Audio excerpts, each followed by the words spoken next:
আসারে কোন কোন গুনায় লিপ্ত থাকলে আল্লাহ তাআলা কিয়ামতের দিন সেই মানুষের সাথে কথা বলবেন না, তাকে পবিত্রও করবেন না। এটা তো কঠিন পাপ রে। এদের ব্যাপারে আমাদের প্রিয় নবী সাল্লাল্লাহু আলাইহি সাল্লাম বলেছেন, তারা হলো ওই তিন ব্যক্তি যার প্রথম জন হচ্ছে টাকনুর নিচে কাপড় পরিধানকারী, অর্থাৎ টাকনুর নিচে পায়জামা, লুঙ্গি, প্যান্ট পরিধানকারী ব্যক্তি।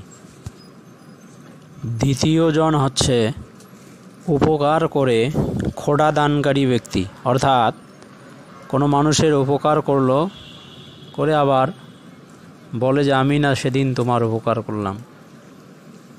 আর তৃতীয় জন হচ্ছে ওই ব্যবসায়ী যে তার পণ্য মিথ্যা কসম করে বিক্রি করে। প্রিয় ভাই, আল্লাহ তাআলা আমাদেরকে এই গুনাহ থেকে বিরত থাকার তৌফিক দান করুক।